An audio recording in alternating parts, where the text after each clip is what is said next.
لله وكفى والسلام على عباده الذين اصطفى أما بعد فأعوذ بالله من الشيطان الرجيم بسم الله الرحمن الرحيم حامين تنزيل من الرحمن الرحيم كتاب فصلت آياته قرآنا عربيا لقوم يعلمون بشير ونذيرا فأعرض أكثرهم فهم لا يسمعون سبحان ربك رب العزة عما يصفون والسلام على المرسلين والحمد لله رب العالمين.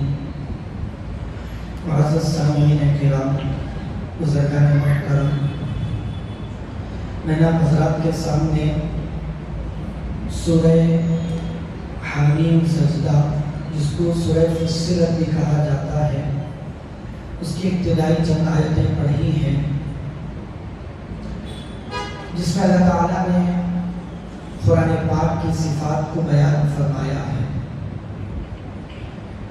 اللہ تعالیٰ نے قرآن پاک کو جس زبان میں نازل فرمایا وہ عربی زبان ہے، اور فصاحت و بلاغت میں قرآن پاک اپنی مثال آپ ہے۔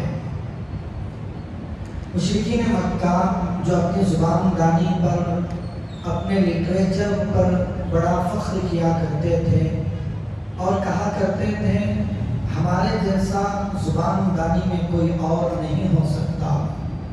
ہر زمانے میں ایک ٹرینڈ چلتا ہے، جیسا کہ حضرت موسیٰ علیہ السلام کے زمانے میں ٹرینڈ تھا جادو کا، تو اللہ تعالیٰ نے سیدنا موسیٰ علیہ السلام کو اسی طرح کا معجزہ عطا فرمایا۔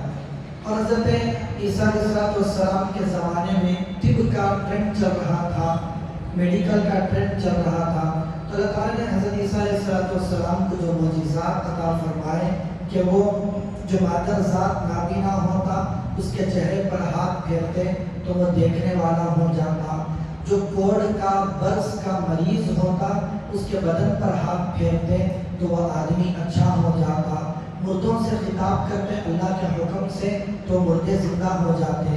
اللہ تعالیٰ نے اسی زمانے کے حساب سے معجزے انبیاء کو عطا فرمائے۔ نبی صلی اللہ علیہ وسلم جس ماحول میں پیدا ہوئے، اس زمانے میں جو ٹرینڈ تھا وہاں کی جگہ کا وہ زبان دانی تھی، شعر و شاعری اور بہترین لٹریچر کی قدر کی جاتی تھی اس زمانے میں۔ اگرچہ کہ پڑھنا لکھنے کا ماحول نہیں تھا لیکن زبان دانی پر بڑا فخر تھا۔ تو اللہ تعالیٰ نے اسی طرح کا ایک زندہ معجزہ عطا فرمایا قرآن پاک کی شکل میں، اور اللہ تعالیٰ نے چیلنج بھی فرمایا کہ تم اس جیسی کتاب قرآن مجید پیش نہیں کر سکتے۔ کبھی تو قرآن مجید پیش کرنے کا مطالبہ کیا، نہیں کر سکے، تو کہا کہ کم سے کم قرآن کی ایک سورت تو لاؤ، نہیں کر سکے، کم سے کم 10 سورتیں لاؤ، فَأْتُوا بِعَشْرِ سُوَرٍ مِثْلِهِ، نہیں کر سکے، فَأْتُوا بِسُورَةٍ مِثْلِهِ، ایک سورت بلکہ ایک آیت کا بھی اللہ تعالیٰ نے مطالبہ کیا، نہیں کر سکے، مثال اس کی نہیں لا سکے۔ کوشش، کیونکہ وہ جانتے تھے، کیونکہ وہ زبان کے ماہر لوگ تھے، جیسے ہی قرآن پاک ان کے سامنے آتا وہ سمجھ گئے کہ اس جیسی کتاب ہم نہیں پیش کر سکتے۔ تو اللہ تعالیٰ نے ان آیاتوں کے اندر اس وقت کے مشرکین مکہ سے بلکہ خطاب بھی فرمایا، حامیم تنزیل من الرحمن الرحیم، یہ رحمان الرحیم اللہ رب العزت کی طرف سے نازل کردہ کتاب ہے۔ اگلی آیتوں کے اندر اللہ تعالیٰ نے قرآن پاک کی 3 صفات کا تذکرہ کیا۔ کتاب فصلت آیات، یہ ایسی کتاب ہے جس کی آیتیں، جس کے احکامات اللہ تعالیٰ نے کھول کھول کھول کر بیان فرما دیے۔ قرآن عربی لقوم یعلمون، یا عربی کے اندر اللہ نے قرآن مطالبہ ہے کہ اللہ نے مطالبہ کیا کہ اے لوگوں، تمہاری خاطر، تمہارے سمجھنے کی خاطر میں نے عربی میں قرآن پاک کو اتارا، پھر بھی تم قرآن پاک میں غور و فکر کیوں نہیں کرتے؟ لقوم یعلمون، یہ یعلمون کا جو لفظ ہے مفسر نے اس کا ترجمہ کیا، تم غور و فکر، یعنی غور و فکر کرنے والوں کے لیے اللہ نے قرآن پاک کو کھول کھول کر بیان فرمایا۔ گویا کہ قرآن پاک تو کھلا ہوا ہے، ہر کوئی سمجھ سکتا ہے، لیکن سمجھ اللہ اسی کو عطا فرماتے ہیں جو اس کو سمجھنا چاہے، جو اس سے اعراض کرے، اس کی بے حرمتی کرے، اس کی ناقدری کرے، تو اللہ تعالیٰ اس کو ہدایت سے محروم بھی کرتے ہیں. یہدی بہ من یشاء ویضل بہ من یشاء. اللہ اس قرآن کے ذریعے سے جہاں ہدایت دیتے ہیں اللہ وہیں پر گمراہی بھی عطا فرماتے ہیں. تو اللہ تعالیٰ کا نظام ہے. اور اگلے دو صفتیں اللہ نے جو بیان فرمائے بشیرا و نذیرا، جو قرآن پاک بشیر بھی ہے، کچھ خبریاں دینے والا بھی ہے، اور نذیر یعنی لوگوں کو اللہ کی جہنم سے ڈرانے والا بھی ہے. اس قرآن پاک کے بارے میں مفسرین نے بلکہ بہت سارے محدثین نے بھی لکھا ہے کہ اللہ کے نبی صلی اللہ علیہ وسلم مکہ مکرمہ میں کعبہ شریف کے پاس مسجد حرام میں ایک کنارے بیٹھے ہوئے تھے. وہیں پر ایک دوسرے کنارے عتبہ ابن ربیعہ، یہ مشرکوں کا ایک بڑا سردار مانا جاتا تھا، بڑا سر مانا جاتا تھا. یہ چند مشرکین کے ساتھ مل کر محفل لگائے بیٹھا تھا. اس نے دیکھا کہ وہاں پر محمد صلی اللہ علیہ وسلم بیٹھے ہوئے ہیں. اپنے ساتھیوں سے کہا اگر تم مجھے اجازت دو، مجھے مشورہ دو، تو میں ابھی جا کر محمد صلی اللہ علیہ وسلم سے بات کر کے آتا ہوں، بات کر کے آتا ہوں کہ وہ اپنی تبلیغ کے ذریعے سے کیا چاہتے ہیں. میں جا کر معلوم کر کے اس کے بارے میں ڈسکس کر کے آتا ہوں.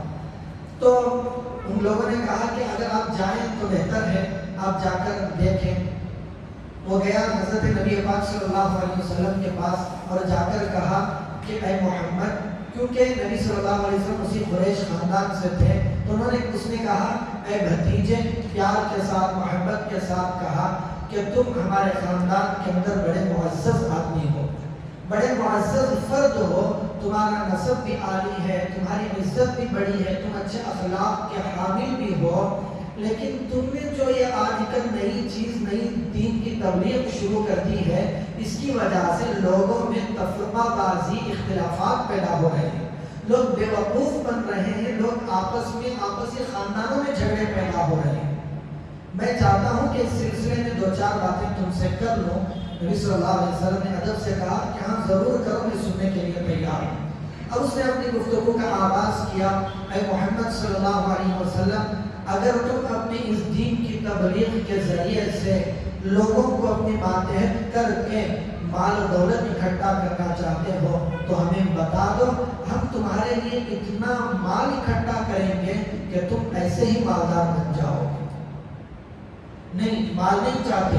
اگر تم اس تبلیغ کے ذریعے سے سرداری چاہتے ہو تو بتا دو، ہم سب مل کر تم کو اپنا سردار تسلیم کر دیتے ہیں. اگر تم اس تبلیغ کے ذریعے سے، اس نئے پیغام کے ذریعے سے بادشاہت چاہتے ہو، سلطنت چاہتے ہو، تو ابھی بتا دو، ہم سب مل کر تم کو اپنا بادشاہ تسلیم کر لیتے ہیں. روایتوں میں اور بھی مزید چیزیں ہیں. اگر تم چاہتے ہو، تمہاری خواہش ہے کہ خوبصورت عورت سے نکاح کرو، تو تم ابھی بتا دو کہ ہم عرب کی سب سے حسین اور جمیل عورت کو تمہارے سامنے لا کر حاضر کر دیں گے جس سے تم نکاح کر سکو. اور بھی بہت ساری چیزیں نبی پاک صلی اللہ علیہ وسلم کے سامنے اس نے عتبہ ابن ربیعہ نے گنوائی. نبی صلی اللہ علیہ وسلم خاموشی کے ساتھ سنتے رہے. جب اس کی بات ختم ہو گئی تو نبی صلی اللہ علیہ وسلم نے فرمایا اگر آپ کی بات ختم ہو گئی ہو تو میں اپنی بات کہوں. اس نے کہا ضرور کہیں، میں ضرور آپ کی بات سنوں گا. نبی صلی اللہ علیہ وسلم نے بجائے اس کے کہ اپنی طرف سے کچھ کہتے، یہ سورہ حامیم سجدہ اس کے سامنے تلاوت کرنا شروع کر دیا. حامیم تنزیل من الرحمن الرحیم کتاب فصلت آیاتہ قرآن عربی لقوم یعلمون. پورا سورت پڑھنے لگے اللہ کے نبی صلی اللہ علیہ وسلم. آخر میں ایک آیت تک پہنچے فَإِنْ أَعْرَضُوا فَقُلْ أَنذَرْتُكُمْ صَاعِقَةً مِثْلَ صَاعِقَةِ عَادٍ وَثَمُودَ، یعنی عذاب سے ڈرانے لگے. تو اس نے فوراً اپنا ہاتھ نبی صلی اللہ علیہ وسلم کے منہ پر رکھ دیا. آگے نہ پڑھو، آگے نہ پڑھو، آگے پڑھ کر مجھے نہ ڈراؤ. بعض روایتوں میں لکھا ہے کہ نبی صلی اللہ علیہ وسلم آیت سجدہ تک لگاتار پڑھتے رہے. جب آیت سجدہ تک پہنچے تو وہ آدمی وہاں پر اٹھ کر چلا گیا. جاتے ہوئے ان لوگوں نے دیکھا جو مجلس میں بیٹھے ہوئے تھے قریب کی کہ عتبہ کے چہرے کا رنگ بدلا ہوا ہے. جیسے ہی وہاں پر گیا لوگوں سے کہا کہ میں تم سے کہتا ہوں کہ محمد کو نہ چھیڑو، محمد کو تبلیغ کرنے سے نہ روکو. محمد کے پاس جو کلام ہے، جو کتاب ہے، جو قرآن ہے، جو پیغام ہے، وہ ایسا ہے کہ مجھے لگتا ہے کہ یہ پیغام، یہ قرآن ضرور اس کی عزت بڑھ کر رہے گی یا عام ہو کر رہے گا. لاکھ تم اس کے روکنے کی کوششیں کر لو، ایک نہ ایک دن یہ لوگوں کے سامنے، امت کے سامنے ابھر کر رہے گا. اگر تمہارا مقصد اس کو دبانا ہی ہے، اس نے کہا کہ تم محمد کو لوگوں کی حالت پر چھوڑ دو. قریش تو اپنے خاندان سے ہے نا، تم لوگوں کو عرب کے دوسرے قبائل کے حوالے کر دو، ان کی حالت پر چھوڑ دو. اگر محمد کو قریش کے علاوہ دوسرے قبیلے کے لوگ مغلوب کر دیتے ہیں، محمد پر غالب آ جاتے ہیں، دبا دیتے ہیں، تو پھر گھر بیٹھے تمہارا مقصد حاصل ہو گیا، تمہیں محنت کی ضرورت ہی نہیں پڑی. اگر محمد دوسرے قبیلوں پر غالب آ جاتے ہیں تو محمد تو تمہارے اپنے قبیلے سے ہے نا، تو محمد کی عزت تمہاری اپنی عزت ہے. محمد کی اپنی عزت تمہاری جب عزت ہوگی تو تم کو عزت حاصل ہو جائے گی. اس لیے میں تم کو یہ رائے دیتا ہوں کہ محمد کو نہ چھیڑو، اس کو اپنی حالت پر چھوڑو. یہ تاثیر تھی نبی پاک صلی اللہ علیہ وسلم سے. کلام پاک جب اس نے سنا تھا، اس کی زبان سے الفاظ نکلے تھے. جب لوگوں نے سنا، ایک بہت بڑا سردار قسم کا آدمی مانا جاتا تھا، لوگوں نے عتبہ کی زبان سے الفاظ سنے تو کہا محمد نے اپنی زبان سے تم پر جادو کر دیا. یہی ایک بچا کچا لفظ ان کے لیے رہ گیا تھا. جب قرآن کسی پر اثر کر دیتا تو یہی کہتے کہ محمد نے جادو کر دیا. اسی طرح یہ قرآن پاک کی تاثیر لوگوں کے درمیان پھیلتی رہی، لوگ قرآن پاک سے متاثر ہوتے رہے. جب ان کے پاس کوئی ہیلا بہانہ نہیں چلتا تو وہ جو ہے لوگوں کو سمجھایا کرتا تھا، لوگوں کے دلوں میں بات پہنچانے کی کوشش کیا کرتا تھا. اللہ تعالیٰ نے اس کا تذکرہ اگلے آیتوں کے اندر کیا. وَقَالَ الَّذِينَ كَفَرُوا لَا تَسْمَعُوا لِهَذَا الْقُرْآنِ وَالْغَوْا فِيهِ لَعَلَّكُمْ تَغْلِبُونَ. ابو جہل لوگوں کو سمجھایا کرتا، نوجوانوں کو تیار کرتا کہ جب محمد یا اس کے ساتھی قرآن پڑھا کریں تو وہاں پر جا کر زور سے شور و غل کیا کرو، چیخا کرو، چلایا کرو. باتوں نے لکھا ہے کہ لوگوں کو تیار کرتا کہ محمد صلی اللہ علیہ وسلم کی تلاوت کے پاس جا کر سیٹیاں بجائیں، تالیاں بجائیں، شور و غل کریں. یہ ابو جہل کا طریقہ تھا. تو فسیر نے لکھا ہے کہ آج بھی اگر کوئی آدمی قرآن پاک کی تلاوت جہاں پر ہو رہی ہو وہاں پر جان بوجھ کر قرآن کی توہین کے لیے آواز و پکار کرتا ہے، چیختا ہے، چلاتا ہے، تو یہ کفر کی علامت ہے. نہیں، قرآن کی توہین مقصد نہیں ہے تو پھر کفر والا کام تو ضرور ہوا. تو آج کل جو ہمارے یہاں ایک ماحول چل پڑا ہے منزل لگانے کا، کیسٹ میں یا یوٹیوب پر منزل دکان پر گھر پر لگا دیتے ہیں. وہاں پر منزل کیا ہے؟ قرآن پاک کی آیتیں ہیں. قرآن پاک کی آیتیں دکان میں چل رہی ہیں، نہ میں دکان والا سن رہا ہوں نہ آنے والا گاہک سن رہا ہے، کوئی نہیں سن رہا. وہاں تلاوت ہو رہی ہے، میں اپنے کاروبار میں مشغول ہوں. کبھی کبھار وہاں تلاوت چل رہی ہوتی ہے، مجھے خیال اور توجہ تک نہیں ہوتی، زبان سے ایسے الٹے سیدھے الفاظ نکل جاتے ہیں. اللہ حفاظت فرمائے. بزرگ و عزیزوں، یہ قرآن پاک کی بہت بڑی بے حرمتی ہے. اگر قرآن پاک کا احترام نہیں کر سکتے تو کم سے کم قرآن پاک کی بے حرمتی تو نہیں کرنی چاہیے.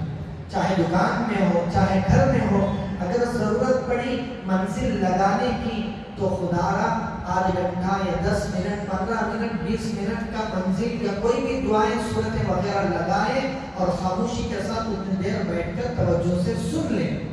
جب سن کر ختم ہو جائے، آپ کام کی ضرورت ہو تو اس کو بند کر اپنے کام کی طرف متوجہ ہوں. ادھر قرآن چلتا رہے، میں اپنے آپ میں مشغول رہوں، یہ بالکل نامناسب کام ہے. تو اس لیے اللہ تعالیٰ نے قرآن پاک میں بھی فرمایا وَإِذَا قُرِئَ الْقُرْآنُ فَاسْتَمِعُوا لَهُ وَأَنصِتُوا لَعَلَّكُمْ تُرْحَمُونَ. اگر کوئی بندہ قرآن پاک کی تلاوت کرتا ہے تو تلاوت کرنا کوئی فرض نہیں ہے، ایک نفل، ایک مستحب عمل کر رہا ہے، لیکن بازو میں موجود آدمی پر اس تلاوت کو سننا واجب اور فرض ہے. واجب ضروری ہے. تلاوت کرنے والا تو مستحب عمل کر رہا ہے، لیکن سننے والے پر فرض اور لازم ہے کہ وہ قرآن پاک کو غور سے سنیں. فَاسْتَمِعُوا لَهُ، استماع کہتے ہیں اپنے پورے وجود کو اس کی طرف متوجہ کر دینا. استماع اسی کو کہتے ہیں. تو پورے طور پر متوجہ ہو کر قرآن کو سنو. پھر کیا کرو؟ وَأَنصِتُوا، اور خاموشی اختیار کرو. سننا بھی ہے، میں سن رہا ہوں اپنا کام بھی کرو، نہیں. اللہ نے کہا وَأَنصِتُوا، خاموش بھی رہنا ہے. لعلکم ترحمون، کیا ملے گا اس کے نتیجے میں؟ اللہ تعالیٰ ہمارے اوپر رحم فرمائیں گے. رحم معمولی چیز ہے. جب رحم اللہ تعالیٰ فرمائیں گے تو سب ہمارے مسائل حل ہو جائیں گے. تو بزرگ و عزیزوں، قرآن پاک ایک بہت بڑی نعمت ہے اللہ کی طرف سے، گراں قدر تحفہ ہے. اس کی قدردانی کرنا، اس کو اپنے دل و جان سے قبول کرنا، یہ ہم مسلمانوں کا فریضہ ہے. اللہ تعالیٰ ہم سب کو کہیں سنی باتوں پر عمل کی توفیق عطا فرمائے. وآخر دعوانا ان الحمد للہ رب العالمین.